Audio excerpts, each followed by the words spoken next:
네, 기적의 TV 상담받고 대학가자 2교시 결정적 고체 합격연구소 시간입니다. 수시 전형 준비하면서 전년도에 그 입시 결과를 참고해보는 것도 좋은 자료가 될 것 같은데요.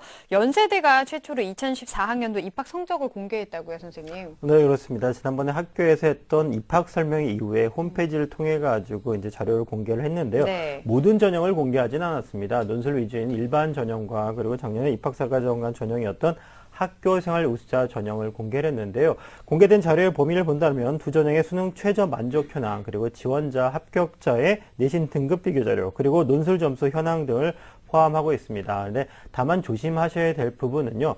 전년과 다른 점들이 올해 잇따른 점입니다. 우선 선발이 이 전형들이 좀 폐지가 됐고요. 그리고 인원의 변화 등이 좀 있습니다. 그래서 따라서 전형의 변화 등을 참고하셔가지고 지원 참고 자료 정도, 경향을 보는 자료로만 생각을 좀 하시면 좋겠습니다. 네, 절대적이진 않겠지만 참고용으로는 많은 도움이 될 수 있을 것 같은데요. 자, 그럼 먼저 지난해 특기자 전형 다음으로 가장 많은 신입생을 받았던 그 논술 위주 일반 전형의 결과를 좀 알아볼까요?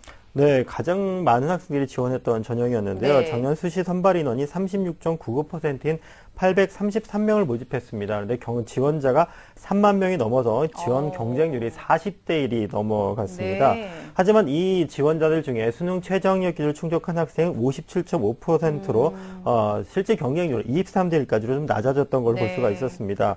그리고 논술 성적도 공개를 했는데요. 논술 응시자들의 평균 성적이 51.1이었습니다.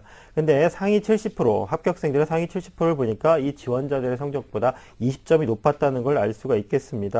이런 걸 본다라면 실질적으로 이 전형에서는 최저학력 기준 충족이 중요했다는 점이고, 그리고 논술을 준비하지 못한 학생들 같은 경우에 좀 허수 지원자로 좀 분류가 되지 않을까라는 생각이 듭니다. 그래서 올해 지원을 할 때에는 이런 것들 참고하셔가지고 수능 최저 통과가 좀 우선 중요하다. 그리고 논술을 적정 수준의 준비를 좀 해야 되는 것이고, 연세대로 본다면 70점대 후반 정도를 확보한다면 조금 더 합격을 좀 기대할 수 있지 않을까, 이런 생각을 가질 수 있겠습니다. 네, 네. 자, 그러면 전년도 입학사정관 전형인 학교생활 우수자 전형 결과는 어땠을까요? 네, 학교생활 우수자 전형 510명을 작년에 선발을 했는데요. 여기도 경쟁률은 7.11대 1이었습니다. 1078명이 지원자 중에서 우선 선발로 합격하거나 면접에 응시를 했는데요. 이 중에서도 이게 최저학력 기준이 있었는데 최저학력을 충족한 학생들이 69.9%인 754명이었습니다. 네. 따라서 상위권 대학에서 학생부 종합전형에도 최저학력 기준이 있는 학교들은 분명히 최저학력 기준을 반드시 좀 통과하는 게 좋겠다는 것을 느낄 수가 있겠고요.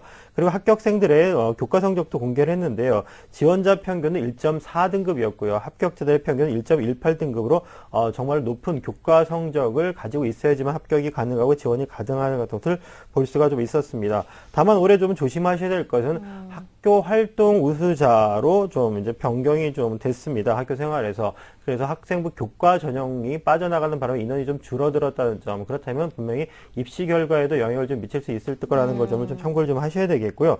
올해도 여전히 최저학력 기준이 걸려 있습니다. 다만 수능 영어가 조금 체제가 좀 바뀌었다는 점이 좀 참고를 하셔야 되겠는데, 올해 수능 영어가 쉽습니다. 다시 이 말씀을 드리면 이럴 때일수록 실수를 좀 하지 않는 것도 중요한 또 전략으로 볼 수가 있겠습니다. 네, 합격을 위한 조언까지 해주셨습니다. 자, 그러면 특기자 전형 같은 경우는 결과를 발표를 하지 않았는데 이유가 있을까요? 네, 이건 제가 미뤄 짐작하면 한마디로 전형 간에 전년도와 올해 상관관계가 크지 않았다고 좀 볼 수가 있을 것 같습니다.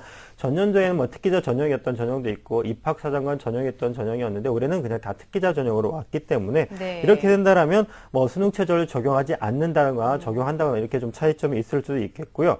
교과 성적이나 이런 부분 정량적인 것들이 조금 이렇게 상관관계가 좀 덜하다는 점들이 아마 그런 원인이 아닐까 싶습니다. 그래서 이 전형의 특징상 어학 성적이나 외부 경시대회, 외부 수상 경력, 외부 활동 등 이런 것들이 좀 영향력이 있기 때문에 아마 공개를 하지 않았다는 점, 이렇게 좀 미뤄볼 수 있을 것 같습니다. 네, 특히 연세대 지망하는 학생들 전년도 결과를 참고하면 도움이 될 것 같습니다. 자, 잠시 후 3교시 상담 이어가겠습니다.